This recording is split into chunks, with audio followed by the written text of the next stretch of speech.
राजनीति में बड़ा परिवर्तन हुआ। जब जब इस देश के विद्यार्थियों ने ठाना है, तब तक सत्ता की कुर्सी को हिला करके रखा है। उसको जो लोग सत्ता में बैठ करके अपने अभिमान और अहंकार में चूर हो जाते हैं, उनको सड़क पर लाकर रखा है। इसीलिए मैं आप सबसे अपील करना चाहता हूँ, इस देश में अगर आप लोकतांत्रिक सरकार चाहते हैं, इस देश में अगर आप चाहते हैं कि अगर प्रधानमंत्री के लिए 8,500 करोड़ का हवाई जहाज खरीदा जा सकता है, तो विद्यार्थियों की लाइब्रेरी की किताब भी खरीदनी पड़ेगी, शिक्षकों को वेतन देना पड़ेगा, बेंच खरीदना पड़ेगा, सड़कें बनानी पड़ेगी, हॉस्टल बनाना पड़ेगा।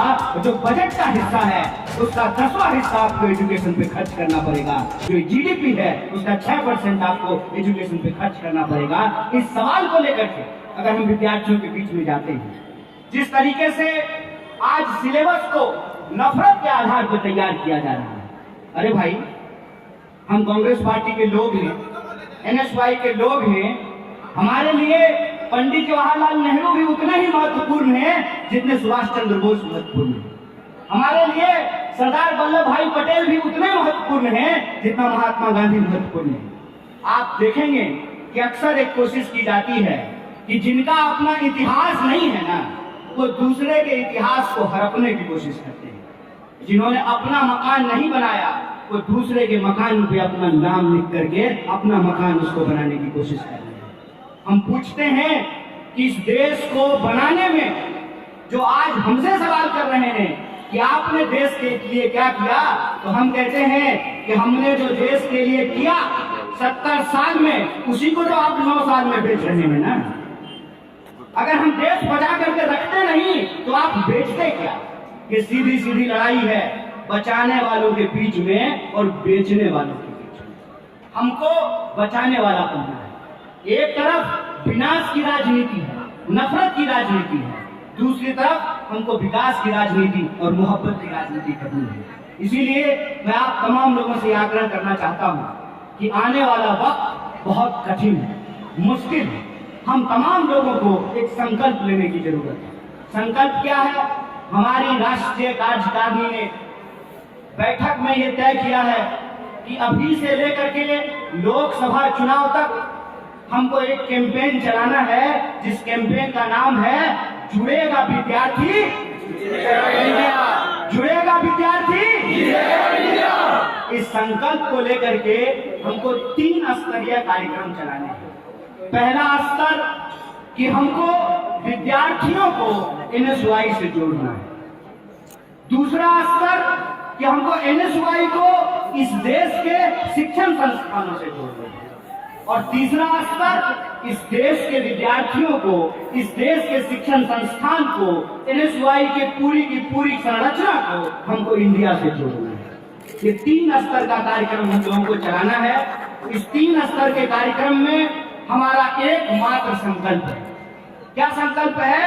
इस देश के भीतर जो विद्यार्थियों के साथ अन्याय हो रहा है, जो महिलाओं के साथ अन्याय हो रहा है, जो किसानों के साथ अन्याय हो रहा है, जो नौजवानों के साथ अन्याय हो रहा है, जो छोटे व्यापारियों के साथ अन्याय हो रहा है, जो इस देश की आम आवाम है, जो गरीब जनता है, उसके साथ जो अन्याय हो रहा है, उस अन्याय के खिलाफ हमको न्याय की स्थापना करना है, हमको न्याय का संकल्प लेना है। तो आप बताइए कि आप तमाम लोग जो यहाँ मौजूद हैं, आप अन्याय के साथ हैं कि न्याय के साथ हैं? अच्छा, तो अन्याय के साथ कौन है? जरा हाथ उठाइएगा। कोई नहीं है। बगल में भाजपा का ऑफिस है, वहाँ चले जाइए, वहाँ जाकर के ये सवाल पूछ लीजिए कि अन्याय के साथ कौन है। तो सबसे पहले जयशाह का बाप हाथ उठाएगा, सबसे पहले जयशाह का बाप हाथ उठाएगा। और ये एनएसवाई है। और हम ये सवाल पूछते हैं कि न्याय के साथ कौन है, तो मैं वो भी हाथ उठता हुआ देखना चाहता हूँ कि न्याय के साथ कौन लोग खड़े हैं। तुम नहीं हो क्या न्याय के साथ? हो ना?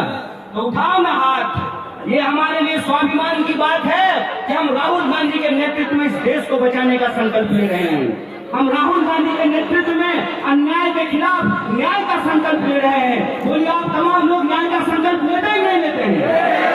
आप तमाम लोग न्याय का संकल्प लेते हैं तो मैं आपसे एक अंतिम जानकारी साझा करके अपनी बात को खत्म करूंगा कि आने वाली 14 तारीख को मणिपुर से भारत जोड़ो न्याय यात्रा की शुरुआत हो रही है। यह जो भारत जोड़ो न्याय यात्रा है, इस न्याय यात्रा का एकमात्र उद्देश्य है कि इस देश में होने वाले अन्याय के खिलाफ न्याय मिलने तक हम तमाम लोगों को संघर्ष करना है। उसका नारा है कि न्याय का हक मिलने तक हम तमाम लोगों को संघर्ष करना है। आप लोग संघर्ष के लिए तैयार हैं? न्याय के लिए संकल्प लेते हैं आप तमाम लोग? तो आपसे यह जानकारी साझा कर रहा हूं कि यह भारत जोड़ो न्याय यात्रा की शुरुआत मणिपुर से इसलिए हो रही है कि मणिपुर का नाम आजकल प्रधानमंत्री अपने मुंह से नहीं ले रहे। दुनिया में डंका बजाने का दावा करते हैं, लेकिन अपने ही देश में जाने का हिम्मत नहीं जुटा पाए। जब से मणिपुर में कॉन्फ्लिक्ट हुआ है, हिंसा हुई है, लोगों के ऊपर अत्याचार हुए हैं, बलात्कार हुए हैं, तब से प्रधानमंत्री ने अपने मुंह से मणिपुर का नाम नहीं लिया। लास्ट बार एक बार मणिपुर का नाम लिया था, मणिपुर के मुख्यमंत्री को ट्वीट करके हैप्पी बर्थडे बोला। किसके अलावा उन्होंने कभी मणिपुर का नाम नहीं लिया। राहुल जी इस देश के प्रधानमंत्री नहीं है। राहुल जी कांग्रेस पार्टी के भी अध्यक्ष नहीं। राहुल जी कोई मंत्री भी नहीं है। राहुल जी के पास कोई ओहदा नहीं है। राहुल जी इस देश का आम नागरिक होने के लिहाज से एक आम नागरिक की तरह न सिर्फ मणिपुर गए, बल्कि उन्होंने ये तय किया कि अगर ईस्ट से वेस्ट तक यात्रा होगी तो उसकी शुरुआत हम लोग मणिपुर में लोगों का आंसू पोंछने से करेंगे। उसकी शुरुआत हम नहीं करेंगे। 14 तारीख को यात्रा मणिपुर से शुरू होगी और 15 राज्यों से होते हुए लगभग 6500 किलोमीटर की यात्रा करके मुंबई में समाप्त होगा। मुंबई में क्यों समाप्त होगा? क्योंकि मुंबई वो जगह है, उस वक्त का मुंबई, जहां भारतीय राष्ट्रीय कांग्रेस की स्थापना हुई। इसीलिए इस पूरी यात्रा में हम तमाम एनएसयूआई के कार्यकर्ताओं को, तमाम पदाधिकारियों को, तमाम स्टेट के प्रेसिडेंट्स को और वो तमाम विद्यार्थी जो इस यात्रा से जुड़ना चाहते हैं, हमको इस यात्रा में उनसे जुड़ना है। इस यात्रा के संबंध में 3 काम हमारे एनएसयूआई के कार्यकर्ताओं और नेताओं को करना है। पहला, जो यात्रा का मैसेज है, यात्रा का क्या मैसेज है? यात्रा का मैसेज है न्याय का। यात्रा का मैसेज है लोगों की भागीदारी का। यात्रा का मैसेज है जो हाशिए पे हैं उनके लिए समानता सुनिश्चित करना, न्याय सुनिश्चित करना। तो यात्रा का जो मैसेज है वो हमको विद्यार्थियों के बीच में लेकर के जाना है, और जो विद्यार्थियों की समस्याएं हैं उन समस्याओं को हमको यात्रा तक लेकर के जाना है, राहुल जी तक लेकर के जाना है। दूसरा, हमको मोबिलाइजेशन करना है, सिर्फ एनएसयूआई के वर्करों का नहीं, जो इस देश के आम विद्यार्थी हैं उनका हमको मोबिलाइजेशन करना है। और तीसरा, इस दोनों ही एक्टिविटी को करते हुए हमको उसको रिकॉर्ड करना है, उसके संबंध में जो है पर्चे बनाने हैं, पोस्टर बनाने हैं और उसको पब्लिश करना है, उसको लोगों के बीच में प्रचार करना है। तो हमारे लिए 2 महत्वपूर्ण कार्य हैं, आप याद रखिएगा।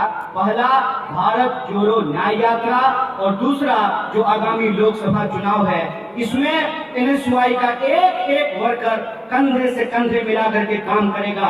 और जो उम्मीद वरुण भाई पार्टी ने आपके ऊपर दिखाई, आने वाले दिनों में national office bearer, national coordinator, और जिस स्टेट में प्रेसिडेंट का कार्यकाल पूरा हो गया है वहां पर नए प्रेसिडेंट भी नियुक्त किए जाएंगे। इनके साथ, इनके नेतृत्व में आप तमाम लोगों को मिलकर के काम करना है। बोलिए, हम लोग एकजुट हैं कि नहीं है? न्याय के संकल्प को पूरा करेंगे कि नहीं करेंगे? अगर करेंगे तो आखिरी शेर के साथ मैं अपनी बात को खत्म करता हूँ।